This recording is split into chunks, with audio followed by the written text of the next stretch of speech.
Dear students good evening. ఈ వీడియోలో SGT prepare అవుతున్న విద్యార్థులు తెలుగుని ఏ విధంగా చదవాలి, తెలుగు పాఠ్యపుస్తకాలను ఏ విధంగా చదవాలి, పాఠ్యపుస్తకాల్లో ఉన్న భాషాంశాలు, వ్యాకరణాంశాలు ఏ విధంగా చదవాలి, మెథడాలజీని ఏ విధంగా చదవాలి, మొత్తం మీద తెలుగులో గరిష్ట మార్కులు ఏ విధంగా పొందాలి, అలాగే పాఠ్యపుస్తకాలు లేని వాళ్ళు మెటీరియల్ పైన ఆధారపడవచ్చా లేదా, ఇలాంటి విషయాలన్నీ ఒక్కొక్కటి కొంచెం క్లుప్తంగా నేర్చుకుందాము. దయచేసి వీడియోని ఎండ్ వరకు చూసాలని ఆశిస్తూ అప్లోడ్ చేయడం జరుగుతుంది. ఎందుకంటే మీకు ఉపయోగపడుతుందని ఉద్దేశం ఉంటే తప్ప నేను ఏ వీడియో అప్లోడ్ చేయను. అరే తెలుగే కదా తర్వాత చదువుదాంలే, తర్వాత చూసుకుందాలని కొందరు, అయ్యో తెలుగులో కూడా మార్కులు పోతే నా పరుగు పోతుందని మరికొందరు. ఇలా తెలుగు చదివేటప్పుడు వివిధ అభిప్రాయాలు, ఆలోచన కలిగి ఉంటారు మన విద్యార్థులు. ఏదేమైనా నా ఆలోచన ప్రకారం, నా అభిప్రాయం ప్రకారం మీ విజయంలో 100% విజయం చేకూర్చే సబ్జెక్ట్ ఏదైనా ఉందంటే అది తెలుగే. అందువల్ల ఖచ్చితంగా నెగ్లెక్ట్ చేయకూడని సబ్జెక్ట్ కూడా తెలుగే. అందువల్ల తెలుగు ఎలా చదవాలో ఎక్స్ప్లెయిన్ చేస్తాను కాబట్టి వీడియో అయిన తర్వాత ఫాలో అప్ చేస్తారని ఆశిస్తున్నాను. ఇక తెలుగు విషయానికి వస్తే తెలుగులో కంటెంట్కి 8 మార్కులు, మెథడాలజీకి 4 మార్కులు. కాబట్టి దాని యొక్క సిలబస్ అనేది ఒకసారి చూసిన తర్వాత మిగతా విషయాలు మాట్లాడుకుందాం. ఇప్పుడు ఒకసారి సిలబస్ను మనం పరిశీలిద్దాము. అవసరమైతే మీరు సిలబస్ని డౌన్లోడ్ చేసుకొని చూడండి, ఇంకా క్లియర్గా అర్థమవుద్ది. మన ఫోన్లో క్లియర్గా చూడాలంటే దీన్ని హారిజాంటల్ మోడ్లో పెట్టండి ఫోన్ని, కొంచెం అర్థమవుద్ది. సరేనా? ఇంతకంటే ముందు మీరు చేయాల్సింది మీ దగ్గర స్కూల్ టెక్స్ట్ బుక్స్ క్లాస్ 3 నుంచి 10th క్లాస్ వరకు ఖచ్చితంగా ఉండాలి. ఎందుకంటే వాటిలో చదవాల్సిన చాలా విషయాలు ఉన్నాయి, అవి మెటీరియల్ దొరకవు. కాబట్టి టెక్స్ట్ బుక్స్ ఉండాలి మీ దగ్గర. ఫిజికల్గా లేకపోతే టెక్స్ట్ బుక్స్ అనేవి cse.ap.gov.in వెబ్ పేజ్లో దొరుకుతాయి, డౌన్లోడ్ చేయండి. వాటిని మనం ఏ విధంగా నోట్స్ రెడీ చేయాలనేది ఎక్స్ప్లెయిన్ చేస్తాను. మళ్ళీ వాటిని ముట్టుకోవాల్సిన అవసరం లేదు. సరే, మీరు 9th 10th కూడా చదవాలంటే అవసరం లేదు. మీరు కేవలం అందులో ఉన్న గ్రామర్ పార్ట్ మాత్రం చూస్తే సరిపోతుంది. అలాగే 3rd నుంచి 8th క్లాస్ వరకు ఉన్న కవులు ఎవరైనా సరే 9th 10thలో కూడా పరిచయం అయితే వారి యొక్క రచనలు, బిరుదులు, ప్రశంసలు ఇలాంటివన్నీ కూడా నోట్ చేసుకోవాల్సిన అవసరం ఉంటుంది. అంతకు మించి టెక్స్ట్ బుక్లో ఉన్న పాఠాలు ఏం చదవవసరం లేదు 9, 10 నుంచి. మరొక ముఖ్యమైన విషయం ఏంటంటే ప్రస్తుతం స్కూల్లో రన్ అవుతున్న పుస్తకాలు చదవండి, అవి సరిపోతాయి. అంటే కొత్త పుస్తకాలు మాత్రమే. తెలుగు కేటాయించిన సిలబస్లో ఈ విధంగా దాన్ని విభజించడం జరిగింది. తెలుగు వాచకాలలో అంటే పాఠ్యపుస్తకాల్లో ఉన్న పాఠ్యభాగ్య విషయాలు అని ఒకటి, పదజాలము, భాషాంశాలు, ఈ విధంగా 3 భాగాలు విభజించడం జరిగింది. అయితే తెలుగు వాచకాల్లో ఏమేమి చదవాలి? కవు పరిచయాలు, పాత్రలు, ఇతివృత్తాలు, సందర్భాలు, నేపథ్యాలు, విద్యా ప్రమాణాలు, ఇవి చదవాలి. అంటే ఖచ్చితంగా పాఠాన్ని చదివిన తర్వాతే మాత్రమే ఇవన్నీ అర్థమవుతాయి. కాబట్టి టెక్స్ట్ బుక్స్ని మీరు ఖచ్చితంగా చదవాల్సిన అవసరం ఉంది. దీనికోసం కానీ మీరు మెటీరియల్ ఏమాత్రం కూడా కన్సిడర్ చేయొద్దు. తర్వాత పదజాలం, దీనిలో అర్థాలు, పర్యాయ పదాలు, నానార్థాలు, వృత్పత్తి అర్థాలు, జాతీయాలు, సామెతలు, వివరణ, గుర్తించడం, పొడుపు కథలు, ఇవన్నీ కూడా క్లాస్ 3 నుంచి 10th క్లాస్ వరకు చదవాల్సిన అవసరం ఉంది. తర్వాత భాషాంశాలు, ఇది కూడా క్లాస్ 3 నుంచి 10th వరకు చదవాలి. కాకపోతే సిలబస్లో ఉన్నది మాత్రమే చదవాలి, అంతకు మించి ఏం అవసరం లేదు. విభక్తి ప్రత్యయాలు అంటే ఏంటి, దాని గురించి బేసిక్ ఇన్ఫర్మేషన్ మీకు తెలియాల్సిన అవసరం ఉంది, టెక్స్ట్ బుక్లో ఉంటాయి అవి. ఔపవిభక్తికాలు అంటే ఏంటి, పారభాషిక పదాలు అంటే ఏంటి, ధృతము, ధృత ప్రకృతికాలు, కళలు, ఆమ్రేడితం, సంధి, వచనాలు, కాలాలు, లింగాలు, సమానం, ఆగమం, ఆదేశం, బహుళం, ఇవి తెలుసుకోవాలి. ఇవి టెక్స్ట్ బుక్లోనే ఉంటాయి, అలాగే మెటీరియల్లో కూడా ఉంటాయి. ఎలా ప్రిపేర్ అవ్వాలో చూద్దాము. తర్వాత సందుల విషయానికి వస్తే తెలుగు సందులు అత్వసంధి, ఇత్వ, ఉత్వ, ఎడగమ, సరళాదేశ, ఆమ్రేడిత, దురిక్త టకార, గసడదవాదేశ సందులు, ఇవి మాత్రం చదవాలి, సరిపోతాయి. ఇవి 10th క్లాస్ దాకా ఉన్నా సరే చూడాల్సిన అవసరం ఉంది. సంస్కృత సందులు సవర్ణ దీర్ఘ సంధి, గుణసంధి, యనాదేశ సంధి, వృద్ధి సంధి, ఇవి చదవాలి. తర్వాత సమాసాలు, ద్వంద్వ సమాసము, ద్విగు సమాసం, తత్పురుష సమాసం, ఈ 3 మాత్రమే చూడాలి, అంతకుమించి ఏం అవసరం లేదు. అవి 9thలో ఉన్నా సరే చూడాలి, 10thలో ఉన్నా చూడాలి, ఎక్స్ట్రా అవసరం లేదు. ఈ 3 సరిపోతాయి. సందస్సు ఘన విభజన ఎలా చేయాలో నేర్చుకోవాలి. గణాల గుర్తింపు ఒకసారి నేర్చుకుని మళ్ళీ రిఫర్ చేయవసరం లేదు. అలంకారాల్లో వృత్యానుప్రాస అలంకారము, చాకానుప్రాస, అంత్యానుప్రాస, ఉపమా, ఉత్ప్రేక్ష, అతిశయోక్తి అలంకారాలు గుర్తించడం, లక్ష్య లక్షణ సమన్వయం చేయడం, వాక్యాల్లో ఆశ్చర్యార్థకము, విద్యార్థకము, నిషేధార్థకము, అనుమత్యార్థకము, సామర్థ్యార్థకము, సందేహార్థకము, ఆశీర్వాదకము, ప్రశ్నార్థకము, ప్రార్థనార్థకం, హేత్వార్థకం, కర్తరి, కర్మని వాక్యాలు. సో మొత్తం ఈ సిలబస్ ఇది. అయితే దీనిలో ఎక్కువ వెయిటేజ్ ఉంటుందని తెలుసుకోవాలి మనం. టెక్స్ట్ బుక్స్ అన్నీ చదువుతూ ఉంటే ఈ మార్క్స్ని మనం గెయిన్ చేయలేము. మీ దగ్గర తెలుగు కోసం ప్రిపేర్ అవుతున్నప్పుడు ఖచ్చితంగా ఒక మెటీరియల్ ఉండాలి. అది ఎవరిది ఏంటి అనేది మీ ఇష్టం, మీకు నచ్చినవి తీసుకోండి. కాకపోతే నేను మెటీరియల్ కూడా ఎందుకు రిఫర్ చేయాలంటున్నా అంటే, ఇప్పుడే చదువుతున్న తెలుగు, మాకు ఇంతవరకు ఏం చదవలేదు సార్, ఏం చేయాలనుకున్నప్పుడు ఒక చిన్న టిప్ అనమాట ఇది, ఓకేనా? ఆల్రెడీ తెలుగు చదివేసుకున్నాము, అన్నీ అయిపోయినాయి సార్, మేము ఏం చేయాలనుకున్నప్పుడు వేరేలా చూద్దాం. అసలు ఏం చదవలేదు, తెలుగు ఇప్పుడే మొదలు పెట్టాం అనుకున్నప్పుడు మీరు ఏం చేస్తారంటే ఒక మెటీరియల్ తీసుకోండి, ఏదో ఒకటి. టెక్స్ట్ బుక్స్ కూడా ఉండాలి, అప్పుడే ముట్టుకోవద్దు వాటిని, ఓకేనా? సో మెథడ్ తీసుకుంటే మనకిచ్చిన వెయిటేజ్ ప్రకారం, ఓకేనా, ఇన్ని మార్క్స్ వస్తాయి. అవుట్ ఆఫ్ 12లో 2 మార్క్స్ అనేది అపరిచిత పద్యం నుంచి, అపరిచిత గద్యం నుంచి రావచ్చు. 2 మార్క్స్ పోతాయి. సో మనం ప్రిపేర్ అయ్యేది ఎన్ని మార్కులకి? 10 మార్కులకి. ఓకేనా? ఈ 10 మార్కుల్లో కూడా టెక్స్ట్ బుక్స్కి అప్పుడే రిఫర్ చేయకుండా కేవలం మెథడ్ కోసము 4 మార్క్స్ ఉన్న మెథడ్ కోసము, అలాగే 3 to 4 మార్క్స్ ఇస్తున్న గ్రామర్ కోసము మెటీరియల్ రిఫర్ చేయండి. మెటీరియల్లో మొత్తం నేర్చేసుకోండి. ఒక రోజులో మీరు ఒక 5 days 6 days కేటాయించండి. మెథడ్ అయిపోవాలి, ప్యారలల్గా గ్రామర్ కూడా అయిపోవాలి. ఇదే గ్రామర్ టెక్స్ట్ బుక్లో కూడా ఉంటుంది కదా సార్, టెక్స్ట్ బుక్ ఎందుకు రిఫర్ చేయకూడదంటే, ఫర్ ఎగ్జాంపుల్ మీకు కర్తరి వాక్యము, కరణీయ వాక్యము, లేదంటే సంక్లిష్ట వాక్యం, సామాన్య వాక్యం, లేదంటే ఒక 4-5 షష్ఠి తత్పురుష సమాసాలు, లేదంటే ద్విగ సమాసము, ద్వంద్వ సమాసం ఏంటో అసలు ఏం తెలియదు. అవి నేర్చుకోవడానికి క్లాస్ 3 నుంచి 8th క్లాస్ వరకు చదివితే తప్ప తెలియదు. ఎందుకంటే ప్రతి పాఠంలో అవన్నీ ఇంట్రడ్యూస్ ఉండవు. ఓకేనా? చెయ్యరు అన్నమాట. క్లాస్ 3లో ఒకటి ఉంటుంది, 7th ఒకటి వస్తుంది. ఆ విధంగా ఇంట్రడ్యూస్ చేసుకుంటూ వెళ్తారు గ్రామర్ని. నీకు ఎట్ ద సేమ్ టైం అన్నీ కావాలనుకుంటే టెక్స్ట్ బుక్స్లో దొరకవు, కానీ మెటీరియల్లో ఉంటుంది. సో ఒక బ్లర్ ఐడియా రావాలంటే మెటీరియల్ రిఫర్ చేయాలి గ్రామర్ కోసం. ఓకేనా? నేను పదజాలం అంతా చెప్పట్లేదు, ఓన్లీ భాష ఏదైతే వ్యాకరణం ఉందో గ్రామర్ దాని గురించి అనమాట. సో దీని గురించి ఒక కమాండ్ రావాలి మీకు. గ్రామర్ అంటే ఏంటి, ఇప్పుడు ధృతం అంటే ఏంటో తెలియాలి. ధృతం అంటే తెలియడానికి 8th క్లాస్ దాకా పోవాలా, కానీ ఇక్కడ చదివితే ఫాస్ట్గా తెలుస్తుంది మీకు మెటీరియల్ చదివితే. అందుకని మెటీరియల్ రిఫర్ చేయమని చెప్తున్నా కొత్త పిల్లలకి. ఆల్రెడీ చదివేసి ఉన్న వాళ్ళకి ఇదంతా అయిపోయి ఉంటుంది, మళ్ళీ వారి గురించి చెప్పవసరం లేదు. తెలుగు ఇప్పుడే కొట్టుకున్నాను నేను, ఏం చేయాలి అర్థం కాదు అన్నప్పుడు మెథడ్ చూడండి, మెటీరియల్లో గ్రామర్ కూడా చూడండి. ఓకేనా? ఇక్కడ వరకు మీకు ఎన్ని మార్క్స్ వస్తాయంటే, మెథడ్ నుంచి 4 మార్క్స్ కవర్ చేస్తావు. ఇక్కడ 3 to 4 మార్క్స్, 3 అనుకుందాం యావరేజ్గా, 7 మార్క్స్ ప్లస్ 2 మార్క్స్ అనేది అపరిచిత పద్యము దీని నుంచి, అంటే 9 మార్క్స్కి మెటీరియల్ నుంచే వస్తాయి. పర్టికులర్గా మళ్ళీ దాని గురించి వెళ్ళవసరం లేదు టెక్స్ట్ బుక్స్కి. మరి టెక్స్ట్ బుక్స్ అంటే ఎప్పుడు చదవాలి?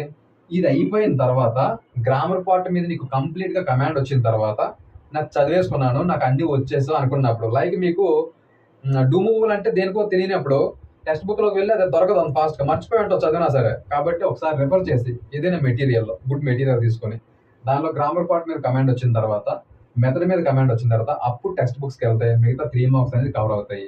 అలా కాకుండా టెక్స్ట్ బుక్సే ఫస్ట్ ముట్టుకుంటే చాలా పాఠాలు ఉంటాయి ఒక టెక్స్ట్ బుక్లో, 5-6 ఉంటాయి. అలా 10th క్లాస్ వరకు చదివేసరికి టైం వేస్ట్ అవుద్ది. ఇటు వచ్చి నీకు గ్రామర్ మీద కమాండ్ ఉండదు, మెథడ్ మీద ఏం తెలియదు, టైం వేస్ట్ అయిపోద్ది. కానీ నువ్వు చదివేదంతా దేని ఎన్ని మార్కులకి 3 మార్క్స్ కవర్ చేస్తున్నావు అన్ని రోజులు కష్టపడి. 3 మార్క్స్కి టెక్స్ట్ బుక్స్ నుంచి వస్తాయని చెప్పట్లేదు నేను, గ్రామర్ కూడా కవర్ అవుద్ది, అందులో పదజాలం అన్ని కవర్ అవుతాయి, వొకాబులరీ కవర్ అవుతాయి, గ్రామర్ కూడా కవర్ అవుతాయి. కానీ ఒక బ్లర్ ఐడియా అయితే ఉంటుంది, కానీ అంత కమాండ్ ఉండదు నీకు. అందువల్ల ఏదైనా మెటీరియల్ తీసుకొని ఫస్ట్ మెథడ్ కవర్ చేయి, తర్వాత గ్రామర్ కవర్ చేయి. ఇది అయిన తర్వాత టెక్స్ట్ బుక్స్కి వెళ్ళు. సో ఇప్పుడు మీకు 3rd నుంచి 10th క్లాస్ వరకు టెక్స్ట్ బుక్ని ఏ విధంగా చాలా బాగా చదవాలి ఇప్పటి నుంచి స్టార్ట్ అవుతుంది అసలైంది. ఎందుకంటే ఇంతవరకు గ్రామర్ చెప్పింది ఏదైతే ఉందో ఆ గ్రామర్ మొత్తం దీనిలో కవర్ అవుద్ది, మళ్ళీ ఒకసారి రివిజన్ అవుద్ది. ఇక్కడ నుంచి నువ్వు బేస్ అవ్వాల్సింది టెక్స్ట్ బుక్ గ్రామరు, టెక్స్ట్ బుక్లో ఉన్న వొకాబులరీనే. మెటీరియల్ అనేది జస్ట్ నీకు అవగాహన కోసం మాత్రమే. ఓకేనా? కంప్లీట్గా బేస్ ఏదైతే టెక్స్ట్ బుక్నే మీరు ఫాలో చేయాలి లాస్ట్కి ఏదేమైనా.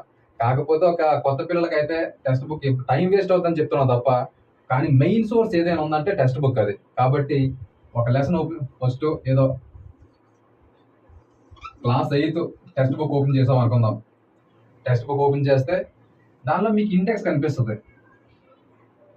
దాని తర్వాత పేజ్లో ఏముంటుందంటే ఏమంటుందని అకాడమిక్ స్టాండర్డ్స్ అంటాం. ఏమవి దాని పేరేంటి, అది అకాడమిక్ స్టాండర్డ్స్ ఉంటాయి అనమాట. ఈ పాఠం తర్వాత ఏం నేర్చుకుంటాం అనేది ప్రతి పాఠానికి ఉంటాయి అవి. ఓకేనా?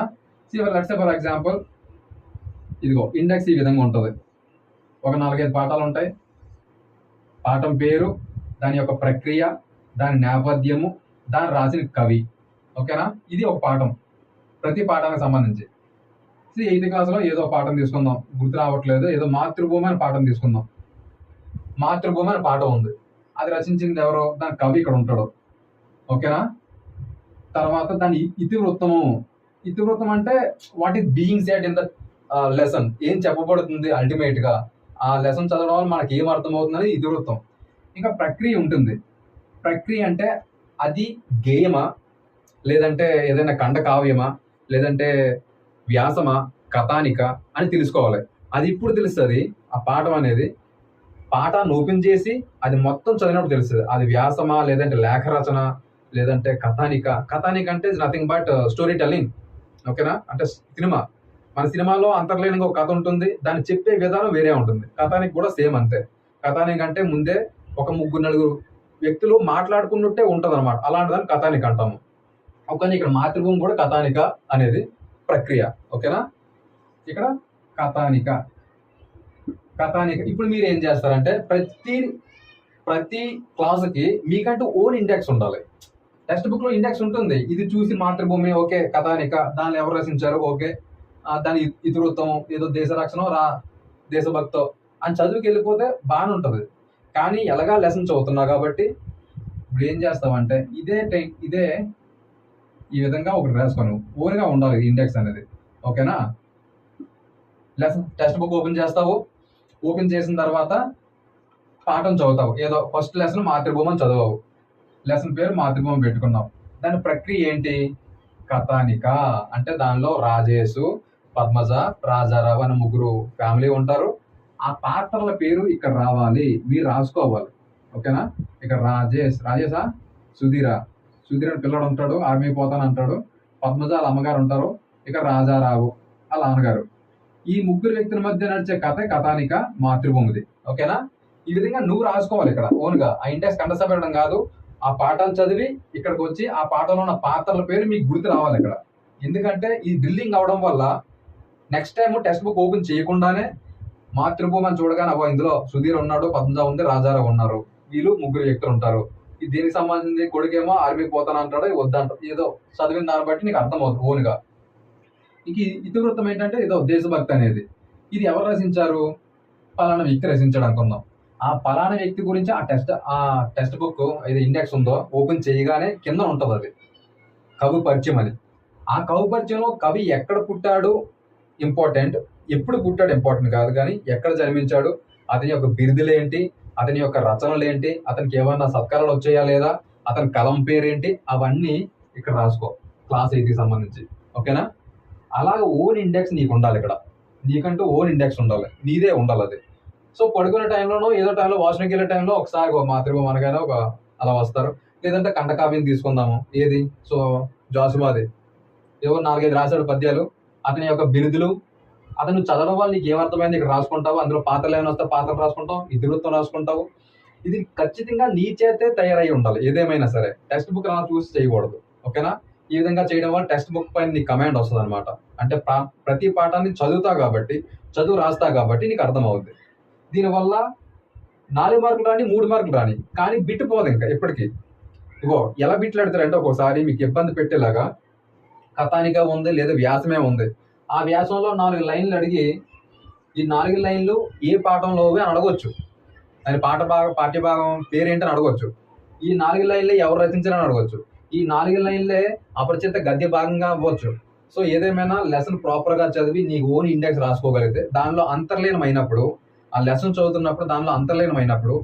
ఇంకో విషయం, ప్రతి పాఠాన్ని గేయ భాగాలు ఉంటాయి కదా, ప్రతి పద్యాన్ని స్టార్ మార్క్ ఉన్నాయి కానీ లేదంటే అవన్నీ కూడా కండస్థా పెట్టాలి ఆ లైన్ టు లైన్. ఎందుకంటే దాని నుంచి ప్రశ్న వచ్చే అవకాశం ఉంటుంది, టఫ్ ఉంటుంది, టెట్లా కూడా డిఎస్సి తెలుగు విషయంలో. కాబట్టి లైన్ టు లైన్ పద్యాలు చదవాలి, లైన్ టు లైన్ వ్యాసాలైనా కథానికలైనా ఇంకేవైనా సరే చదివిన తర్వాత నీకు అర్థమయిన తర్వాత నీ ఓన్ ఇండెక్స్ ఉండాలి ఇక్కడ. ఓన్ ఇండెక్స్ నీదే ఉండాలి. అది నీ ఓన్ ఇండెక్స్ 3rd క్లాస్కి ఉంటుంది, 4th క్లాస్కి ఉంటుంది, 5th ఉంటుంది, 6th, 7th, 8th ఉంటుంది. అంటే 6 ఇండెక్స్లు వస్తాయి. 6 ఇండెక్స్లు ఎగ్జామ్కి వెళ్ళే ముందు చూసుకుంటే చాలా యూస్ఫుల్ అవుతాయి అనమాట మరొకసారి. ఓకేనా, ఇది అయిపోయిన తర్వాత అదే పాఠంలో లాస్ట్లో దాని యొక్క నేపథ్యం కానీ లేదంటే ఏదో భాషా దినోత్సవం అని August 29 ఏదో కొందరు వ్యక్తులు చార్లెస్ బ్రౌన్ గురించి కానీ అవి కూడా ఉంటాయి, అవి చదవాలి. అది అయిన తర్వాత పదజాలం రావాలి. ఓకేనా, ఇది పదజాలం. ఈ పదజాలం మెయిన్ ఎగ్జామ్కి. ఇప్పటిదాకా ఏదైతే మెటీరియల్ చదవావో ఆ మెటీరియల్లో పదజాలం చదవద్దు, ఓన్లీ గ్రామర్ మాత్రం చూడండి, పదజాలం మాత్రం మెటీరియల్ అవసరం లేదు. ఈ పదజాలంలో నానార్థాలు సో ఇలాంటివన్నీ కూడా నీకు ఓన్ కమాండ్ ఉండాలి. అవి 10th క్లాస్ దాకా చదవాల్సి వస్తుంది. ప్రకృతి వికృతి ఇవన్నీ కూడా క్లాస్ 1 నుంచి 10th క్లాస్ వరకు ఈ పదజాలం పైన వొకాబులరీ పైన పట్టు రావాలి. ఎందుకంటే దీని మీద పట్టు వస్తే అపరిచిత పద్యం మీకు యూజ్ అవుతుంది ఎంతో కొంత.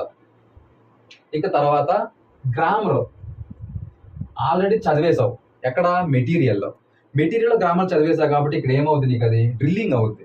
ఓకేనా, ఏం చూసినా సరే ఓకే ఇది సవర్ణ దీర్ఘ సంధి దాని యొక్క సూత్రం చూస్తావు, దాని కింద ఎగ్జాంపుల్స్ ఇంపార్టెంట్ ఈసారి. మెటీరియల్లో జస్ట్ ఏం సూత్రం నేర్చుకున్నావు, ఇక్కడ ఎగ్జాంపుల్ చూస్తావు టెక్స్ట్ బుక్ లో. కంప్లీట్ గా నువ్వు బేస్ అవ్వాల్సింది అల్టిమేట్ గా టెక్స్ట్ బుక్ పైనే. ఇప్పుడు లాస్ట్ గా అడ్వాన్స్ మోడ్ లోకి వెళ్ళిపోతా చూడు బిగినర్ నుంచి, అప్పటికి టెక్స్ట్ బుక్ బేస్ అవ్వాలి. అల్టిమేట్ గా టెక్స్ట్ బుక్ నే తెలుగుకి వచ్చేసరికి. మెథడ్ మాత్రము మీ దగ్గర అకాడమిక్ బుక్స్ ఉంటే చదవండి. అకాడమిక్ కొంచెం అర్థం కాకపోతే మెటీరియల్ మీద డిపెండ్ అవ్వచ్చు. తెలుగులో ముఖ్యమైనది ఏంటంటే, ఇక్కడ మీ టెక్స్ట్ బుక్ చదివేటప్పుడు, ఆ లెసన్ చదివేటప్పుడు దానిలో ఇన్వాల్వ్ అయ్యి చదివితే నీకు నేపథ్యం గుర్తుంటుంది. అదే ఇన్వాల్వ్ అయ్యి చదివితే దాని ప్రక్రియ గుర్తుంటుంది. అది పాఠమా లేదా వ్యాసమా లేదంటే గేయమా కథానికనా, దానిలో ఇన్వాల్వ్ అయ్యి చదివినప్పుడు గుర్తుండిపోతాయి. ఓకేనా? లేదంటే గుర్తురాదు. ఏదో లైన్ టు లైన్ చదువుకెళ్ళడం కాదు, కానీ ఈ పాఠం చదివినా దానిలో ఇన్వాల్వ్ అయ్యి చదవండి. అప్పుడు దాని యొక్క ఇతివృత్తము ప్రక్రియ గుర్తుండిపోతే నేపథ్యం కూడా కింద రాసి ఉంటాడు, దాని దేని నేపథ్యం ఏంటో తెలుస్తుంది. ఓకేనా? తర్వాత ఏంటంటే, మరీ ముఖ్యంగా అకాడమిక్ స్టాండర్డ్స్ ఉంటాయి. ఈ పాఠం నేర్చుకోవడం ద్వారా విద్యార్థులు ఎటువంటి అభ్యసన ఫలితాలు లేదా ఎటువంటి ప్రవర్తన మార్పు మనం గమనించవచ్చు అనేది. అంటే ప్రవర్తన మార్పు ఇస్ నథింగ్ బట్ లక్ష్యం అంటాం కదా, లక్ష్యం నెరవేరినట్టు లేదా స్పష్టీకరణ. ఇంకా లక్ష్యం కంటే చిన్నదాన్ని స్పష్టీకరణ అంటాము. అకాడమిక్ స్టాండర్డ్స్ కూడా ఈ పాఠం తర్వాత అంటే ఇండెక్స్ పాఠంలో అయిన తర్వాతే, అంటే పాఠంలో ఎంటర్ అయిన తర్వాత నెక్స్ట్ లోనే ఈ పాఠం నేర్చుకోవడం ద్వారా విద్యార్థులు ఇటువంటి అభ్యసన ఫలితాలు మనం చూడవచ్చు అని ఉంటాయి. దానిలో ప్రశంసించడము, లేదంటే అవగాహన, వ్యాఖ్యానించడము, సృజనాత్మకత ఇలాంటివన్నీ ఉంటాయి. దాని కిందన విద్యార్థి ఆ లైన్ మొత్తం చదివి లాస్ట్ లో దాన్ని అండర్లైన్ చేయండి. అదే స్పష్టీకరణ అన్నమాట అక్కడ. ఓకేనా? మీకు చూడగానే తెలుస్తుంది ఆ స్పష్టీకరణ దేని కిందకి వెళ్తుంది అనేది. అవగాహన, విద్యార్థి అవగాహన చేసుకుని రాస్తాడు, కారణాలు చెప్తాడు, ఇవన్నీ కూడా టెక్స్ట్ బుక్ లోనే ఉంటాయి. ఇంకా మీకు కావాలంటే మెథడ్ లో అకాడమిక్ స్టాండర్డ్స్ అని ఇంకా క్లియర్ గా ఉంటాయి. ఓకేనా? ఇలా చదివితే తెలుగులో మీకు 11 పైనే వస్తాయి పక్కాగా. కాకపోతే అంతకంటే ముందు మెటీరియల్లో ఉన్న కొత్త పిల్లలు ఎవరైనా ఉంటే మెటీరియల్లో ఖచ్చితంగా గ్రామర్ పైన కమాండ్ వచ్చిన తర్వాత టెక్స్ట్ బుక్ వెళ్ళండి. ముందే టెక్స్ట్ బుక్స్ ఓపెన్ చేస్తే టైం వేస్ట్ అవుతుంది.